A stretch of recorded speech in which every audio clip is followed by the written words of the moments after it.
एक बार एक व्यक्ति गौतम बुद्ध के आश्रम में रहने आया। आश्रम की शांति में 2 दिन बीत जाने के बाद वह बुद्ध के पास जाता है और कहता है, बुद्ध, मेरे मन में कुछ प्रश्न उठ रहे हैं। मैं उनका उत्तर जानने के लिए यहां आया हूं। बुद्ध ने कहा, पूछो, आपका प्रश्न क्या है? उस आदमी ने कहा, बुद्ध, मैं अपने जीवन से बिल्कुल भी खुश नहीं हूं। दुखों और परेशानियों के पहाड़ ने मेरे जीवन को नर्क बना दिया है। मेरे जीवन में कुछ भी ठीक नहीं चल रहा है। मैं जानना चाहता हूं कि मेरे साथ यह सब क्यों हो रहा है। मैं इतना बदकिस्मत क्यों हूं? बुद्ध ने कहा, सबसे पहले तुम मुझे बताओ कि इसका कारण क्या है। आपके दुख के लिए वे कौन सी बातें हैं जिनके कारण आप इतने परेशान और चिंतित हो गए? बुद्ध के प्रश्न पर कुछ देर सोचने के बाद उस व्यक्ति ने कहा, यह कैसा प्रश्न है? मैंने आपसे एक प्रश्न पूछा और आप उत्तर देने के बजाय पूछ रहे हैं। बुद्ध उस व्यक्ति की बात सुनकर मुस्कुराए। यदि तुम अपने दुख का कारण नहीं जानते हो तो तुम मुझसे यह उम्मीद कैसे कर सकते हो कि मैं तुम्हारे दुख का कारण जान पाऊंगा? व्यक्ति ने कहा, बुद्ध, लेकिन लोग कहते हैं कि आप भगवान हैं, आप सब कुछ जानते हैं, आप लोगों के मन को पढ़ते हैं, तब आपको मेरे दुख का कारण पता चल जाएगा। बुद्ध हल्के से मुस्कुराए और गंभीर स्वर में बोले, तुम यह सोचकर गलती कर रहे हो कि कोई आएगा और तुम्हें तुम्हारी सभी समस्याओं से बाहर निकाल देगा, लेकिन ऐसा कभी नहीं होगा। केवल तुम ही हो जो तुम्हें तुम्हारी परेशानियों से बचा सकते हो। महसूस करें कि आपने आत्मज्ञान प्राप्त कर लिया है तो आप अपनी समस्या का समाधान कर सकते हैं। मैं भी आपके जैसा हूं, फर्क सिर्फ इतना है कि सब कुछ साफ है। जिस दिन आपके जीवन की सभी समस्याएं दूर हो जाएंगी, उसी दिन से आपकी भी समस्या के लिए बुद्ध के पास जाने की जरूरत नहीं पड़ेगी। बुद्ध ने उस व्यक्ति से पूछा, क्या तुमने कभी किसी फूल को ध्यान से देखा है? यह सुनकर वह व्यक्ति आश्चर्यचकित हो गया और बोला, बुद्ध, फूल तो एक साधारण सी चीज है, इसे तो सभी ने देखा है। बुद्ध ने कहा, फूल एक कली है। सुबह अंधेरा होता है, दिन के उजाले में फूल बन जाता है, शाम को मुरझा जाता है। यदि फूल केवल इसी बात की चिंता करता है तो शाम तक उसे मुरझाकर गिरना ही पड़ता है, वह कभी खिल नहीं पाएगा। इस तरह अगर आप केवल अपने दुखों के बारे में ही सोचेंगे तो आप कभी खुश नहीं रह पाएंगे। इसलिए मैं आपको बताना चाहता हूं कि आपके जीवन में अभी भी बहुत सी चीजें हैं जिनके बारे में अगर आप बारीकी से देखें तो आप अभी भी खुश हो सकते हैं। आप उनके बारे में सोचकर मुस्कुरा सकते हैं, आप अंदर से खुश हो सकते हैं। आप अपने जीवन की कमजोरी के बजाय अपने जीवन के सर्वश्रेष्ठ पर ध्यान केंद्रित करें। यदि आप अपने जीवन में खुशी चाहते हैं तो आपको इस शाश्वत नियम का पालन करना होगा, अच्छे पर ध्यान देना होगा और जीवन में सकारात्मक चीजें। मैं तुम्हें सिर्फ रास्ता दिखा सकता हूं, मैं तुम्हें दिखा सकता हूं कि उस रास्ते पर कैसे चलना है, लेकिन तुम्हें उस रास्ते पर चलना होगा।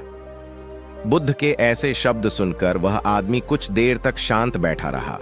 फिर उसने कुछ सोचा और कहा, लेकिन बुद्ध, मैं चलता हूं, एक बात समझ नहीं आ रही। क्या मेरा पूरा जीवन एक ही तरीके से हल हो सकता है? बुद्ध ने बहुत धीरे से उत्तर देना शुरू किया। मान लीजिए कि कोई भविष्य वक्ता आपको बताता है कि आज शाम तक आपकी मृत्यु निश्चित है। यह जानकर आपको उन बातों की चिंता होगी जिनके बारे में आप अब भी चिंता कर रहे थे। आपको याद भी नहीं होगा कि किस तरह की परेशानियां हैं और किस बात की चिंता कर रहे हैं। आप उस वक्त सिर्फ उस हकीकत के बारे में सोच रहे होंगे जिसे लोग मौत कहते हैं। अचानक आपको एहसास होगा कि जिन छोटी छोटी चीजों को आप उसकी सबसे बड़ी परेशानियां कहते थे, वह कुछ भी नहीं। अचानक आपको लगेगा कि चिंता करना बेकार है। आज शाम तक मैं दुनिया छोड़ने वाला हूं और आप पाएंगे कि आपके पूरे जीवन के वे क्षण व्यर्थ हो गए जो आपने चिंता, ईर्ष्या और व्यर्थ कष्ट में बिताए होंगे।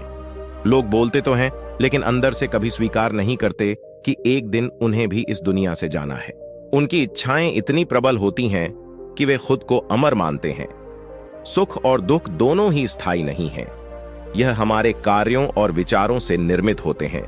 वह आदमी जो बुद्ध की बातें सुन रहा था, टोकते हुए बोला, तो आपके कहने का मतलब यह है कि मैं हमेशा सोचता हूं कि मैं मरने वाला हूं।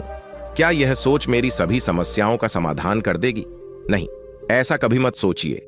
आपको बस यह स्वीकार करना होगा कि दुनिया में मेरी उपस्थिति अनिश्चित है। मैं जब तक यहां हूं एक खुशहाल जीवन जीऊंगा। आपके जीवन में जो भी अच्छी चीजें हो रही हैं उनके साथ जिएं। वह तुम्हें आंतरिक खुशी और शांति देगी।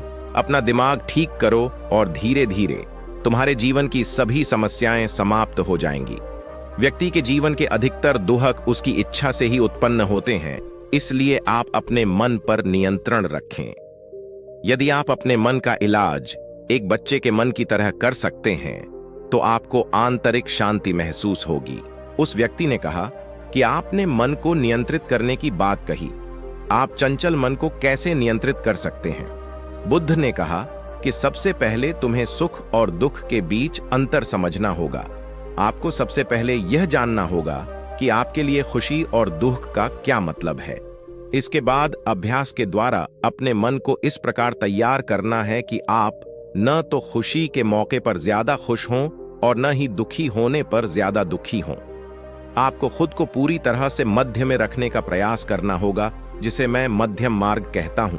यदि आप अपने जीवन में गहराई से उतरेंगे और यह पता लगाने का प्रयास करेंगे कि क्या चीज आपको खुश करती है और क्यों, तो अंत में आपको केवल एक ही उत्तर मिलेगा कि आप आपके सभी दुखों का कारण हैं। आपकी इच्छा, आसक्ति, इच्छा, ये सब आपके मन द्वारा निर्मित है। इसलिए यदि आप अपने मन पर नियंत्रण कर लेंगे तो आपके सभी दुख समाप्त हो जाएंगे। गौतम बुद्ध ने उस व्यक्ति से कहा कि यदि आप एक और छोटा सा काम करेंगे तो आप देखेंगे कि आपके जीवन के सभी दुख हमेशा के लिए समाप्त हो जाएंगे। बुद्ध के मुख से ऐसे वचन सुनकर वह व्यक्ति उत्तेजित हो गया और बोला, मुझे उसके लिए क्या करना होगा? बुद्ध के मुख से ऐसे शब्द सुनकर वह व्यक्ति उत्तेजित हो गया और बोला, मुझे उसके लिए क्या करना होगा? बुद्ध ने कहा कि तुम अगले 2 दिनों तक किसी से बात नहीं करोगे, और कागज लेकर आशाराम के एकांत स्थान पर बैठ गए। आपको वहां बैठकर उन दुखों के बारे में सोचना और लिखना है जो आपकी परीक्षा ले रहे हैं, और उनका कारण भी लिखना है। और दूसरे पेज पर आपको थोड़ी सी खुशी लिखनी है और यह भी लिखना है कि आपको यह खुशी क्यों है। जल्दबाजी करने की कोई जरूरत नहीं है, आपके पास बहुत समय है। आप आराम से सोच सकते हैं। जाओ और सोचो और आराम से लिखो। उस आदमी ने बुद्ध को प्रणाम किया और आश्रम के कोने में बैठ गया।